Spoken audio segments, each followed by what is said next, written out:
Let's do this. Become an exciting owner of a business through franchising. And is this working? No, it wasn't. Is it working now? No, it's not working. All right. Faulty equipment today. Actually, they probably forgot to replace the batteries. Probably. I mean, Russell's one job as news director is to replace batteries and headphones, and he didn't do it, but that's okay. Well. All right. What can we say? But I noticed I get ads like these push notifications every few minutes about becoming an exciting owner of a business and get into franchising. And when you click on it, it lists all these different franchises. And I could imagine someone just saying, well, you know what? Yeah, I've always wanted to go into detailing. And they click on it and there's a $20,000 fee and they've never done it before, but they may have been successful as a manager. It's a big difference between being successful as a manager than starting your own business. There's a lot you have to take into consideration. And this is where, and this comes up several times a day. Why are you reinventing the wheel? That's what I say to people. Why do you want to reinvent the wheel? You're not that smart. Most people are. Most people aren't that smart to reinvent the wheel. They really aren't. Follow proven tactics and techniques, tried and true stuff that works. Well, not only that, I mean, you look at a Department of Commerce statistic says that 82% of businesses you start from scratch fail.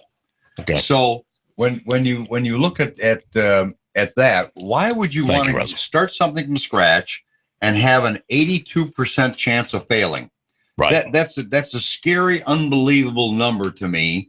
And so starting a business from scratch, yeah, that creates fear. That's scary. I mean, I get very hesitant about that because it just it's a very scary thing. Well, what I like about your program, if we talked about this many times, this is Bruce Krebs. This is the Entrepreneur Hour, is not being scared, getting there with a 96% approval rate. Right. And that's what you have. Yep. 96% success story. That is unheard of in any industry, in any business. And it tells me you're very careful and you're methodical about putting the person with the right type of business. And we talked about this. So for the individual that's on the fence, that's thinking about breaking away, becoming that entrepreneur, what would you say to them regarding their idea of, let's say, if they've been into the restaurant business for years and years and years, and now they want to own a car detail business, or they want to go into a maid service business, and so on and so forth, the hundreds of different franchises that are out there. What do you first do to make sure you're putting them in the proper place? And do you sometimes talk them out of what they want to do because really it may not be what they want to do, or it's not going to be as fruitful based on what they intend the end result to be, maybe retire in 10 years or sell it in 5? Absolutely. I mean, first of all, nobody really has a good idea of what they want to do. I mean, maybe 1 out of every 1,000 people will have an idea of what they want to do. That could be the right business for them, let alone, what isn't affected by the economy and what has repeat business and what about your reason to be against any and all competition. And really, it's scary to me to think about going out there and trying to find the right business and because you don't want to make a mistake. Because one of the things, if you go into business for yourself or you pick the wrong franchise business opportunity and it's wrong, it's a very expensive mistake. Right. It can be $40,000, $60,000, $100,000 that you're going to have to pay that loan back. All right. And so it's a very scary thing to make a mistake. So the main thing that I counsel my clients on is don't make a mistake and don't make decisions with your heart instead of your head. No emotions. Right? No emotions. No emotions. Now, I'll give you a perfect example. I had a client that came in Saturday with his wife. He's already decided the business he wants. She said to me, she isn't for him doing it. She wants him to go into business for himself, but she didn't think it was the right business for him. And she wanted him to go into a gunsmith business because he likes to shoot guns, fix guns, clean guns, and whatever. And that's the business he should go into. That's a horrible mistake. It's like if you like to cook and you like to make donuts or whatever, and to go open a donut shop or a cupcake shop because you like to bake cupcakes or cook donuts or whatever it is. It's a horrible mistake. Keep your hobby separate from your business. Right. That's the issue. And what I said to her was, my client has great transferable strengths. and he's a great project manager. So what I showed him was a great project management business where he's going to work on the business, not in the business. And he doesn't have overhead versus a gun store that has 62 competitors in this area and huge overhead with inventory and insurance costs and so forth. So at the end of it, she agreed with me, but sometimes I have to be very intellectually honest with my clients, meaning if I don't like their idea, I need to tell them why. Even if you're going to lose the business. Even if I'm going to lose the business. Right. You got to do what's right for your client. You got to be willing to walk away. And that's really the intellectual honesty of any coach. He has to tell people things that you don't like to hear. Well, I wanted to, we're going to talk about how to get $150,000 just on your signature, by the way. So $150,000, if you're driving down the road or listening on your cell phone or at work, could be yours just on your signature with no collateral. That means you have to put nothing up, no risk, no personal guarantee. I'm going to be getting to that in a minute. But before we do that, there was a friend of mine that's been in radio for years and years and years. And he called me, maybe 10 years ago and said, I'm going to move from Texas and get into the jewelry business. I'm not kidding you. And I said, Dave, this is the biggest mistake you'll ever make in your life. What do you know about jewelry? He says, nothing, but the business is making all this money and so on and so forth and cash flow. And I'm like, dude, all you've ever known is radio. Do not do this. You are going to lose money. 1 year later, he lost almost $500,000. Right. $250,000 up front. If you have no clue, there was no franchise. There was no game plan or rule book. He did his due diligence. And listen, just because you do your due diligence doesn't mean you're going to succeed. Which means, I've looked into their books and it looks good and the numbers are here or that. I'll tell you, I got bought one station years ago because I can't say this for other business, but radio station owners and general managers typically lie by about 20%. I found that across the board. All right. So it's just the way it is. If a radio station owner or general manager tells you he's doing a certain number, he's lying by 20%. And they fudge the books because they're an accountant. I'm not an accountant. Yeah, I'm a dopey disc jockey. I'm not an accountant, so I don't know these numbers. So I walk in and everything looks good and there's fancy accountants there and so on and so forth. And I said, I want to see all your deposits for this year. Well, we don't need to see that. We've done our due diligence and blah, blah, blah. It'll take all day. I said, I have all day. They were 20%, 22% short. And I said, the number comes down $200,000 or I leave. Because you can't fall in love with it. You always have to be able to walk away from the table when you're doing a deal.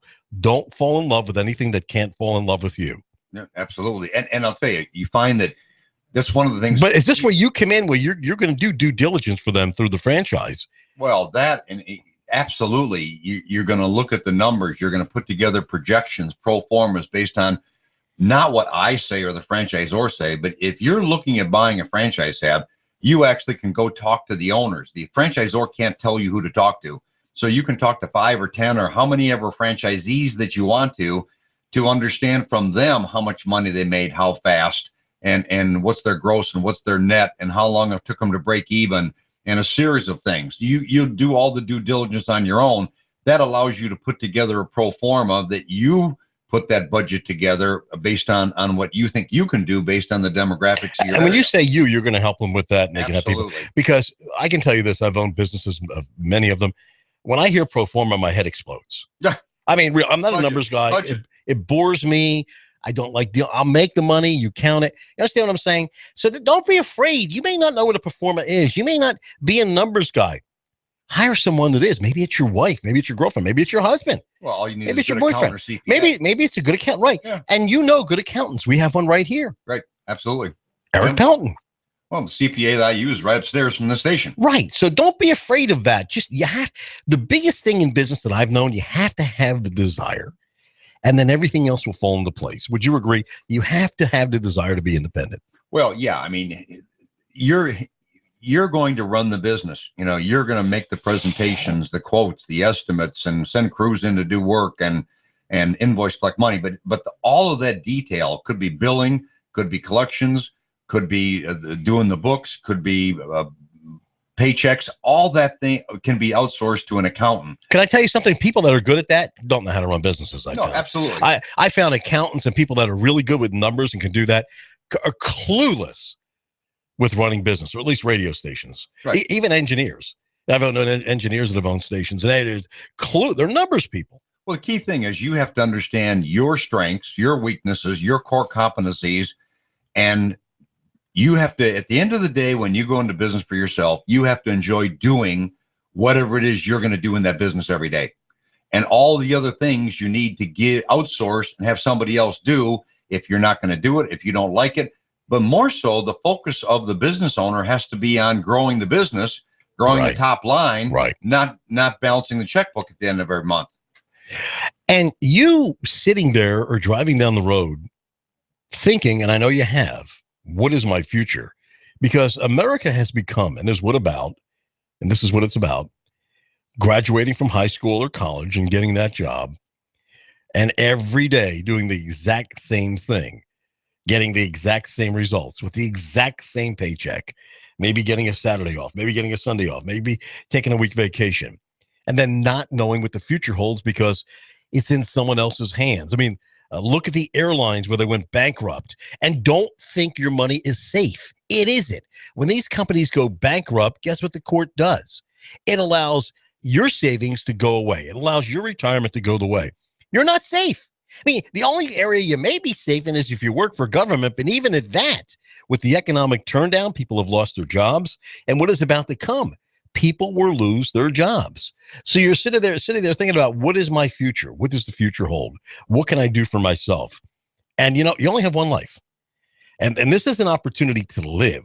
There is nothing like running and owning your own business. And that comes from someone that worked for people for many years, and you did too, Bruce, making them a lot of money. Right. I worked just as hard with my business as I did with theirs, but I reaped the fruits. And I had the pride in doing what I did because it's my business. But I wasn't building it for someone else. Because when you work for someone, you are building it for them. And let me give you a secret. Typically, this is what they're doing. They're building the numbers up to sell it. And guess what? When the new people come in, you're fired because they want to bring their people in. So work as hard as you can for the man, for the woman, for everybody else. But guess what? You're not building your future. Well, I soured on that. The company I built for a family, myself and my management team over a 20-year period, built it from only a couple $1 million to $250 million. The business sold. We tried to do a leverage buyout. They wouldn't do it. They wanted to sell it. So they sold it for $180 million. And myself and my management team got zero.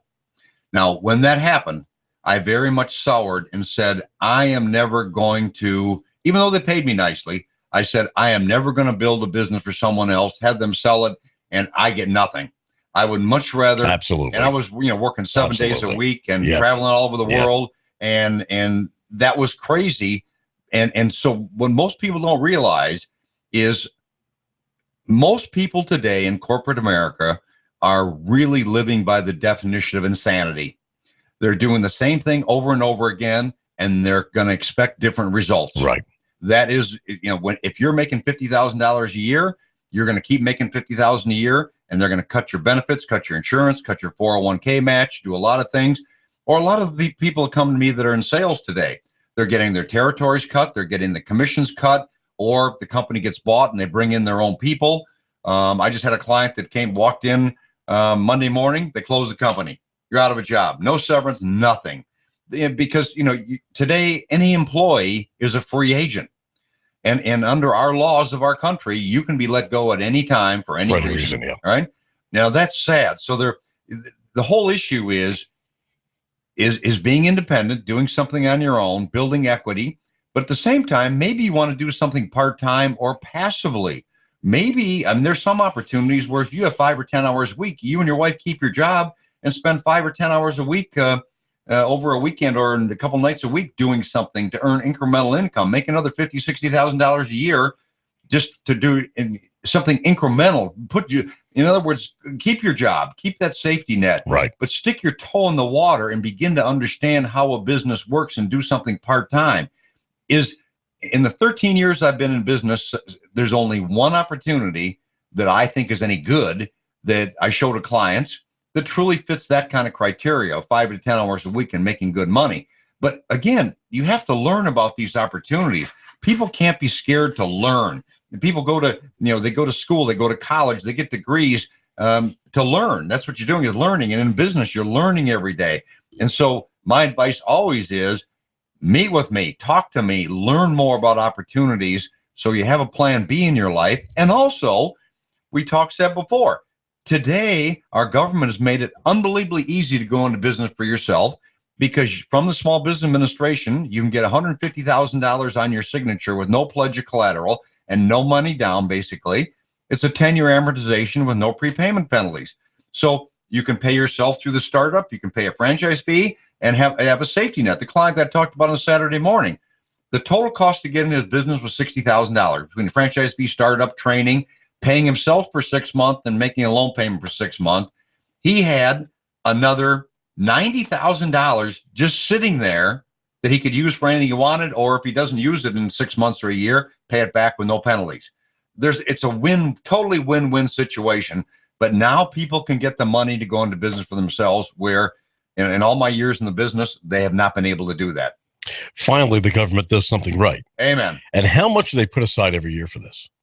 There's $30 billion a year. Okay, now this is interesting because, I don't see why anybody who even thinks about getting into a franchise wouldn't jump at this, because, you think $30 billion is a lot of money, but the government's going to spend what, $3, $4, $5 trillion next year? 3.5 trillion. Trillion dollars. And they say that, but it's really 4 or 5 trillion, because they're going to go in debt more. So that's a drop in the bucket compared to what they spend on the federal budget. So I think they do it, once again, to create the illusion that they're helping small business. And most people don't know it. And in a sense, people like you that have found that have given your clients the opportunity to get almost free money, in the sense that there's no personal guarantee. There's no collateral put up, that they're going to pay it back while they're in business. But if for some unknown reason they can't pay it back and go belly up, there's no personal guarantee. They can walk away. However, what you've explained to me before is, if someone wants out, typically they can sell it. Absolutely. And that's why you have a 96% success rate. Absolutely. Yeah, because in a franchise, you get exclusive territory. So you have an asset that can be resold. If you go open your own window cleaning business, hypothetically, and a year from now it goes belly up, you lose everything. Whereas if you have a window cleaning franchise, then one, there's a franchise fee. You're going to get most of that back. And secondly, if you build up any database, any current customers, have any repeat business, that's the goodwill that you're going to get paid a multiple of. So you actually can get much more from the business when you sell it, because you have an asset to sell and the goodwill to sell. But you're absolutely right. $30 billion a year is really nothing. I mean, we were spending $20 billion a month in Iraq and $20 billion a month in Iran. I just don't want people to think in terms of, okay, well, that's a lot of money. It's really not true. Well, in terms of the federal budget, it's not a lot of money. So it is true. But I'll tell you, interesting thing. In September, this $30 billion got used up, because this is such a popular program. And usually if any bill has to come through Congress, it could be 6 months or a year between the Democrats and Republicans and the president and whatever. When the SBA, because this has been such a successful program, when the SBA money ran out and they went over the $30 billion in the first week of September, a bill for another $8 billion to get through the end of the year went through the Senate and House and was signed by the president in 5 working days. That's amazing. Amazing. And one of the reasons they want to do this is because, and this is reasons why the communist Chinese are inviting capitalism in, because if there's a business there, they're paying them, not the government. And when you hire employees, the government wants their tax dollars. Correct. This ultimately, they're not being magnanimous. They want you to put people on the payroll so they can sign up for Obamacare, get their own private insurance, but ultimately pull that money out of their paycheck. The income tax from FICA, which is called Social Security, and the federal income tax, and the state benefits and the local government benefits. So they're not being magnanimous. They're doing this because they believe that these businesses will flourish. They will hire employees. Those employees will ultimately pay the federal government, state government, local governments. You're absolutely right. I mean, 90% of businesses are being They're the ones that create jobs. They're the job creators. If you look at big companies today, every day in the news, you see that Microsoft is laying off, or Procter & Gamble is laying off, or a company is merged and let go 40,000. Look at Walmart. Or Walmart's closing 275 stores. Or now look what's happening in the oil and gas industry right now. All right. Jobs are being lost left and right. But you know, the number one job eliminator today is technology. If you look at technology, it's eliminating jobs at a very rapid pace. We used to have assistants and secretaries and analysts and don't need it anymore. Don't need it anymore. No. Right? So there's so much. You can do it right here with your smartphone. I mean, you can even banks today. You can go walk into a bank and there's no tellers in many banks. We talked about that the other day. I was talking to David about that. Is these banks create the illusion that there's money in there. They have these big fancy buildings, these big fancy offices. When really the currency they keep on hand, try to pull out $6,000. They have to order it, and it comes in on a Thursday. There's no gold and silver as money. 90% of all transactions, the 95% all day, are non-currency. It's all digital money, if you will. And I just say that for people being able to understand that it's really not money. It's monetized debt. But all this is created on the computer. So the building is basically a facade. So now my question becomes, can I start a bank franchise? I want to be able to open up a bank and create money from thin air and then charge interest for it. You think I could do that? I think that infrastructure and the laws and the insurance would probably couldn't do that, right? So that's one area I can't get into. No. One other thing. Can I own a bridge? I've always wanted to own a bridge. Well, you probably tried to buy the Brooklyn Bridge before. But did you ever cross a bridge and go, I wish I could buy this? All the people putting in $10, everyone that crosses them. And I did the math. I'm like, oh my God, they're making millions a day. I want to own the bridge.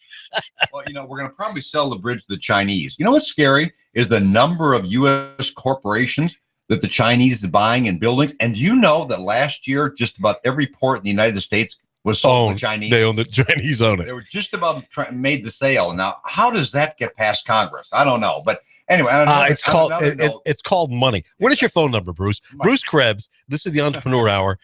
Bruce Krebs, Entrepreneur Source. What is your phone number? 423-875-5621 is my office for anybody that wants to come in and have free assessments. And what's really important is your website. My website is the best thing to do is send me an email. And I'll send you my website, LinkedIn, Facebook, everything. Okay, what is your email? Period, E as in Edward, period, Krebs, Krebs, at Comcast.net. And then I'll send you everything. It's easier. Okay, I'm going to get you a Gmail account. Okay. We're going to make it so easy. It's the same email address in Gmail. What is it again?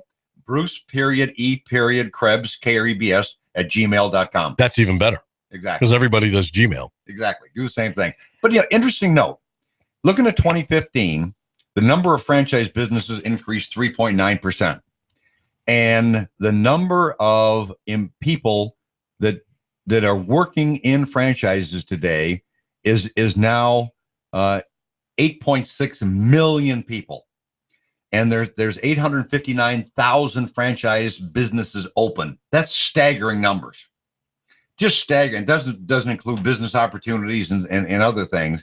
But when you look at the fact that it's such a staggering number that it's growing and it's growing every day, and the outlook for 2016 is even rosier of being able to grow, because if you look at franchising, it can't be outsourced. It's primarily a service business. I don't care whether it's auto, tires, dry cleaning, food, or the service businesses that I like. They're not going to move into Mexico or to China, and they're not going to be affected by the oil and gas industry or Wall Street or those kinds of things. And that raises a really good point. Think about your investments. People are happy getting 4 or 5% or 6% a year. Well, now with the stock market the way it's been, most people have lost 10 or 12% or more this year. Right. If you go into business for yourself and you can take a $50,000 investment, and let's pick a number, make $100,000 a year each and every year for the rest of your life, and sell it for 3 times pre-tax profit plus inventory. Good deal. How else can you get a 200% return on your money, either your money or the money you get from the SBA, each and every year the rest of your life? It's a phenomenal investment. No. That's And not only that, what you're doing is you're helping people. You really are, because capitalists are really the true, I guess you could call it charities. Charity to the extent of, I don't think just giving somebody something is charity. No. What is charity is education, allowing people to do something for themselves and make money. And if you're a capitalist and you use capital to hire people to do a good job, to feel good about themselves, and they have money and they go to restaurants, and those restaurants make money to hire more people, and so on and so forth. So by owning a business, you actually are charitable. We have the opinion here that business people and capitalists are charitable because we provide goods and services that people want and need. So don't think in charity in terms of, because I know there are a lot of patriots out there, think in terms of, well, money is evil and we don't want too much money and so on and so forth. We want to live off the grid. But before you do that, you have to become successful. Before you can live off the grid, let's say there's a lot of people out there that want to live off the grid, Bruce. They're sick of the system. They're tired of it. Do you know where our second most listened to audience comes from on this radio station? No. Russia. Really? Russia. We have almost as many listeners in Russia as we do in America. No kidding. And I think that's because they're hearing the voice of freedom. If those Russians could be here and do this, they'd be breaking your door down because they see what has happened to them. America is going the way of the Soviet Union, where let's not talk about the Politburo and government controlling all businesses, but let's talk about modern day capitalism, that international capitalism, Chinese companies controlling all businesses. They parallel each other. So the Russians see what's happening in America. It happened to them, but it happened to them with government. Here it's happening to Americans with corporate, I call it corporate communism or modern day capitalism. They didn't have a way out. We have a way out. The way out is the opportunity to own your own business, to control your destiny, to control your future. The only thing you have to say is yes, because it's not going to happen tomorrow. But how much is it going to cost me?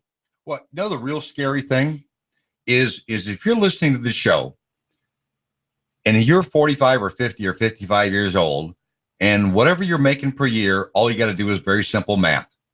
If you look at what you're making, you and your wife are making, and you look at how much you're saving per year, and you look at what you're saving, you look at how much is in your 401k IRA, and you look at where you want to be at 65 when you retire, 85% of people today are not going to reach that goal of having enough money to retire comfortably in the same lifestyle they want, because you can't save enough money to save for retirement and have the same lifestyle you want and so forth. Now, that's really scary to me, simply because if 85% of our population isn't going to get there, then you got to do something else. You got to do something part-time, full-time, passively, whatever. Unless you want to be a greeter at Walmart. Well, at 65 or 70. Really scary. It's really scary. I mean, I've had clients that are in the early 60s and mid 60s that have come in, and they're trying to live on Social Security, $1,800 a month. And even though a house is paid for or whatever, you can't pay your taxes and your insurance and your gas and your car and everything else, let alone if something happens to you. You can't live on Social Security or a small amount of money. You know what, Bruce? So I think it's done purposely. I think it's done purposely. Because when you're 65, you're considered an eater. You're no longer contributing. And a lot of people die between 65 and 70 when they retire because the left calls them useless eaters because they're no longer contributing. And they really want you dead. I'm going to say it right here. This is not Bruce's opinion, but my opinion. My opinion is the system wants you dead at 65 plus because you're no longer contributing, not giving them anything. So get one up on them. And this is a program and I looked into this, what Bruce does, that you're not going to give any money out of your pocket. It's $150,000 if you qualify. And it lasts months. You're not just going to show up at Bruce's door and say, hey, I want a franchise. Where do I sign up? You're going to develop a relationship with Bruce. He's going to talk to you in depth many, many times with you and your other half. He's going to determine what he thinks you really need, have that conversation. and then put you with the franchise that works. And I know you have success stories, Bruce, as these franchises grow. Share a success story with someone that maybe worked for corporate America, that, you know, he was screwed, it failed, and finally decided to take it upon himself to make the decision. That's the most important thing you can do in life. If you look at the big picture, you'll never take the step. I tell this to everybody. When I talk to someone that does that, I say, well, you're a lawyer with all these contingencies? Take a step. Well, take another step. Well, yeah, it gets back to the adage, you have to learn more to earn more, you know? But, you know, I've had so many clients that have come to me that are in a desperate situation. A perfect example. You just asked me for an example. I have a client who is 59 years old, moved here 2 years ago, and thought he'd have no problem getting a job. He was not able to get a job in the last 2 years. He has gone through all his money. He's down to the point where he had 5 months of basically money to pay himself and pay his bills. 5 months, that was it. And he's out of money. And he can't take Social Security yet. So he was in a horrible situation. So when you look at, not only could he not be able to buy groceries and gas in 6 months, he hadn't saved for retirement. He was just in a horrible situation. And his wife was partially disabled and couldn't work. So long story short, he is now came out of training last month, found the right business. He got the $150,000 SBA loan.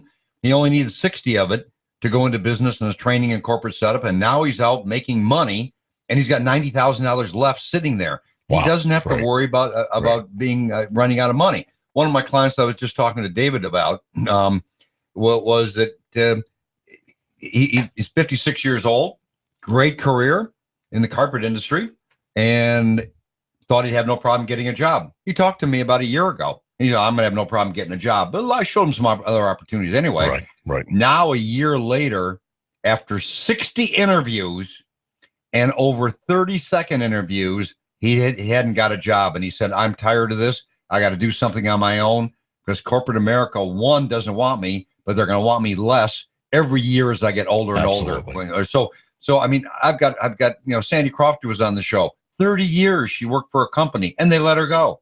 Right. Why? Because she was making too much money.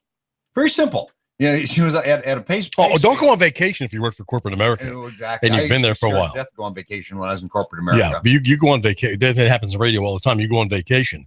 Somebody that's better than you is on the air at half the price. Right. You're gone. Right. There is no loyalty when it comes to money. Absolutely. And we're seeing that over and over again, that male or females in their 50s or 60s are getting let go. If they're making $100,000 a year, they're replaced with someone in their late 20s, early 30s at $35,000 a year. We had it happen in our free press and at our paper here. Same exact thing happened. What excites me about what you do, Bruce, and this is what we do as a radio station, and we vow to bring to the people, is to help the listener. That's why we're here. We truly, through our advertisements and through our programming, want to help the listener. We want our constitutional republic back. We want people to take control of their lives.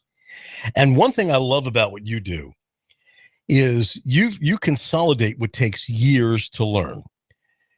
I was in broadcasting since I was 16, and it took me 20 years to learn my trade through working with the best people in the world. 20 years where I felt competent enough to start my own radio station. And I still failed in many instances, lost a lot of money in some instances, made some money, made mistakes because I didn't have a franchise. There's no such thing as a radio franchise. So you're allowing people to skip all those steps of working for great people, having mentors, throwing that all away, saying, this model works. Look at the working model. And that's what a franchise is. It's a working model. So here's the working model. Proven system. Proven system. This fits you. The NFL is a franchise. Right. NBA, we're carrying Super Bowl 50. One of the largest franchises in the world we're carrying. All the pro sports teams are franchises. You can own, you can run the Dallas Cowboys. You cannot own the Dallas Cowboys. You can own a Dallas Cowboys franchise. Right. But they show you how to do everything. I mean, Coca-Cola is a franchise. I mean, there's so many things that people don't even understand that are franchises today. But you're right, absolutely right. If all the pro sports leagues are franchises, you have to follow their system, their guidelines, and you did salary caps, whatever it happens to be. You can't just go run a rogue and do what you want to do. I have to tell you, as a business person for many years, I would say you'd have to be crazy to start your own business without a franchise. Well, I mean, if you're passionate about it, like you said, make it a hobby, because I've seen it over and over and over again where someone has a great idea. They invest all of their money. We see people every day. Oh, this is a great pet shop. How'd you start? Oh, my husband passed away. I had $150,000 and I put $100 in the business. Well, wait a second. You didn't even go to the bank and use it as collateral against no, I put it, and you're paying yourself as an employee and you've got 3 employees. Oh my God, you'll be out of business in a year. Because they've never done it before. Well, and just let me tell you, I want to sing your praises. Here's where Bruce comes in. He's done it. He knows it. That's why I'm passionate about it, because we want to see you succeed. We want to see everyone who can do it to be in business. Bruce has got that knowledge from the Entrepreneur Source. The Entrepreneur Source has been there for years. His success rate is 96%, $150,000 on your signature. But you have to be committed just to make a phone call and say, I'm interested, and sit down. It doesn't cost you anything, does it? Does it cost them anything out of their pocket? No, it costs them absolutely nothing. And the other thing that's interesting is the fact that this process, for all the meetings we have to have and all the due diligence you have to do, is going to take you 3 or 4 months. It is not a decision-making process at all. You're educating yourself over, is there a franchise or business opportunity out there that fits you and all your criteria? Right. At the end of it, you can decide to do it now, in 6 months, a year, or never.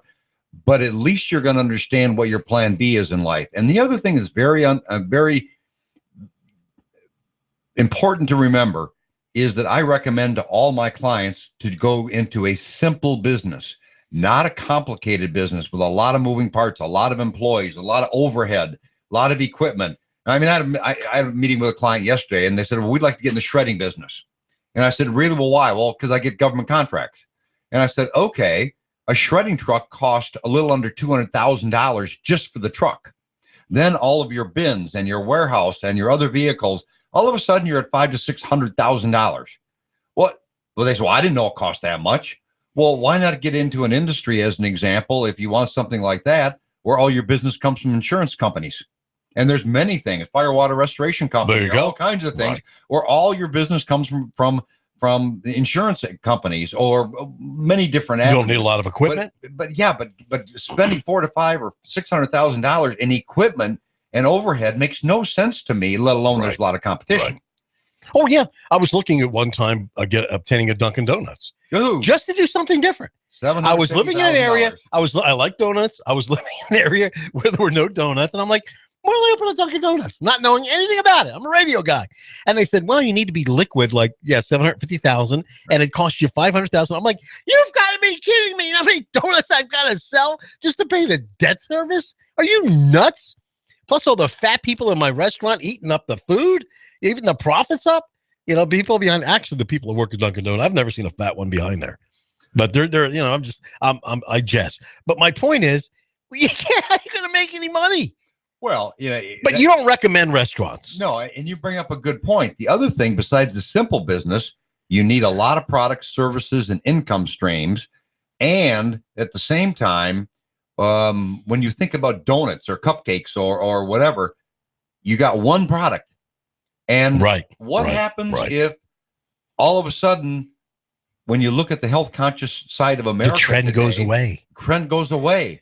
You don't want anything where the trend of that business can go away. We have seen that go away and change with technology and eating habits and healthy eating habits and a lot of different things. You put your whole business at risk when you're in a single income stream. Or what if a better concept, a healthy donut concept, moves in next door? Well, I have a great idea. Maybe we can franchise this. Fat-free, gluten-free, calorie-free, wheat-free. That doesn't have any junk in it at all. It's ice. Or cardboard, one or the other. It's free of all that stuff. Your money in the bank will get you 2%, 3%. The feds already admit they inflate their targets 3% a year, which means if you have money in the bank, you're not making any money every year. You may be losing purchasing power every year. And now you've decided, okay, I want to make my money work for itself. We haven't delved into this much, but we're always talking about how you can get $150,000 on your signature. But let's say someone went through a divorce, their credit is not that great. They can't get the $150,000. However, they've got $100,000 sitting in the bank, or $250,000, or $500,000. What does that person do? Well, first of all, if your credit isn't good, you need to go to credit repair. And I can help people, my clients, go to credit repair. The second thing is, besides the $150,000 you can get from the Small Business Administration, there's many other things you can do. One of them is most people don't realize they can use their IRAs or 401ks. And let's say you had $100,000 in your IRA or 401k and you're 50 years old. You're not going to need that money for 15 years or more. Under today's law, you can take that $100,000 and take it out of your IRA, 401k. You technically are buying stock in your own company. It rolls over into your business. So no penalty. There's no penalty. Wow. There's no penalty. There's no taxes, and you don't have to pay the money back. All right. Now, so that's called debt-free financing. All right. It's called an ERSOP, which stands for Entrepreneurial Rollover Stock Ownership Plan. Bro, you're a really smart guy, man. You're getting into all this stuff. It's like he's making my head spin. So IRA, thingamadinger, digger, winger. But all I want to know is I got money in the bank. Or as they say in Philly, all I want to know is I got money in the bank, you know. That's right. I got like 125 grand, you know. And I want to start a business. I'm sick of working for these guys here. What are you going to do? IRA, CPA, GPA? Just help me. What do I do? Well, you know, first of all, you got to find the right business. Okay. Then we'll figure out. I want to wash trucks. I want to wash trucks. No problem. Can do that. How does that work? But I'd never recommend you wash trucks. Okay. Because you want to work on your business, not in it. Pay guys $15 an hour to do the work. Otherwise, you're paying yourself $15 or $20 an hour to do the work. I love this. Sense. See, now Bruce hit on something that I often talk about, and that is when you buy a business that typically isn't a franchise. Guess what you just did? You bought yourself a job. Amen. So the person that's worried about buying themselves a job, doing the work themselves. We're not talking about that when they're a franchise. How does that differentiate between buying yourself a job when you buy a business and getting into the franchise opportunity? Well, again, when you start a business and you start it up, you get sucked into the work and you really don't know, one, how to get your clients and customers, do the marketing. Two, when you hire people, you don't know how to do background checks and credit screens and all kinds of things. You don't know all the HR policies and practices, and you end up hiring the wrong people. And then you don't know their pay plans, and you don't know how to get those people, where a franchise hands you that. You know, one, the marketing piece, how to get your clients and customers. Two, all the HR policies. They show you what websites to go onto. There's specialized websites for their businesses where people that want jobs in that industry, how to get them full-time, part-time. It shows you how to do background checks, as an example, credit screens if necessary. It shows you how to hire them, the agreements they're going to sign for non-circumvent, non-compete, and basically what their pay plan should be. And they show you everything. You don't have to worry about it. You might go spend 2 months trying to do that yourself and come up with the wrong plan, where a franchisor hands you that policy in every aspect of the business, whether it be, think of estimating, just the estimating process itself. You're going to go out and give an estimate, and you start a flooring company or you start a radio station. How do you know how to estimate the cost of a radio ad or whatever the service is? If you've never done it before, you don't. You don't. You make mistakes, and all of a sudden you find out that you're doing it below cost. Do you know how you make a fortune in radio? A small fortune in radio? No. Start with a big one. But no, what you're saying is, how do you know how to do it? Exactly. So just like the estimating system, a franchisor is going to show you. You input the square footage, you input the whatever it is, and you're going to come out with a price that has your profit in it. Because in their formulas, it says what you're going to pay guys and your cost of goods. You know, they call it SG&A. Basically, that's all of your costs. and then all your costs are listed. Let's say your costs are $50 and you're going to sell your product for $75. You're going to make $25 per hour per job. So, but all that's in there already. You don't have to figure it out yourself. It's done. So even the accounting, the books, the QuickBooks, the accounting programs, whatever it is, it's all a part of what you acquire. And they train you. You not only go through classroom training, they field train. They actually come in and go out and make calls with you, help you hire employees, help you train your craftsmen or employees. They help you get jobs right away. They go out and call on accounts with you and get jobs. They show you how to enter everything.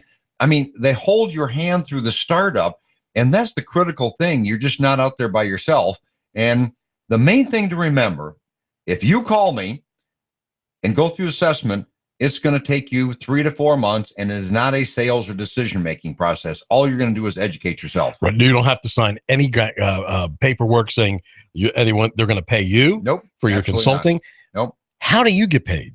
I get paid by the franchisor. Okay. So just like if a headhunter. So you have to be successful. If you send people that are unsuccessful, that looks bad on you. Well, to a point, but the main thing is that the if a headhunter gets you a job, the headhunter gets paid by the company. Right. I get paid the same way. Right. The franchisors compensate us, but we guarantee you in writing what we receive, you never pay in any way, because it's public knowledge what a franchise fee is. We get a part of it. That's all. Very simple. So it's important that you set the right person with the right franchise. No question. Because that's probably the most important item in this whole process. If I don't show that's a good clients things that they see themselves doing every day, all right, that they're going to enjoy doing every day, is it out of their comfort zone and would they ever thought of it? Absolutely not.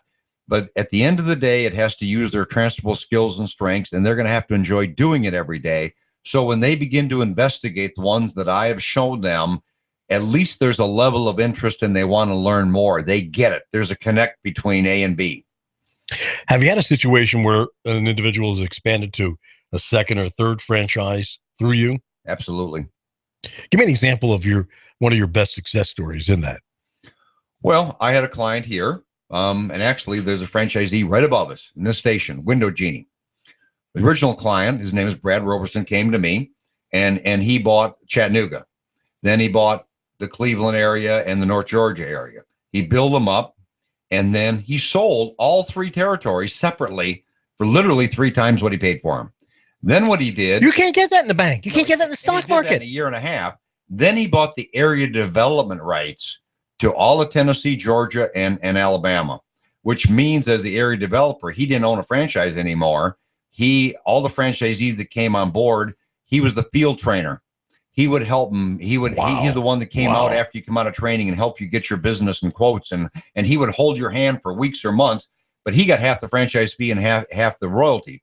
So actually the person that he sold his franchise to, one of my clients, is right above us here. There's 2 of the vans sitting right out here in this parking lot at this radio station for Window Genie, and they have a tremendous amount of income streams, from window film to cleaning windows to cleaning decks, power washing the stuff off your house, or cleaning your tile and grout, and it's residential and commercial. Commercially, the windows of every building are done every couple of weeks. Restaurant kitchen floors are cleaned. That's built-in earnings right there. Yeah, so there's all kinds of things. But my client here, his name is Reggie Suits. He had been in sales before, and he got downsized at 55 years old. So that's the kind of thing where there's a first territory, second, third, sell it, and then having area development rights. That is a tremendous success story. So I could see many tiers here, many layers, depending on how far you want to bring it. Comes back to being an entrepreneur and how much do you want to put into it? How much do you want to get out of it? Do you have to be a business person to do that? Do you have to have managerial experience to get into a franchise? Have you had clients that have no managerial experience, have just been laborers or workers that are now owners? I have clients that have been 25, 26, 27 years old. One of the Window Genie people who bought Brad's business in Cleveland, Tennessee here was 28 years old.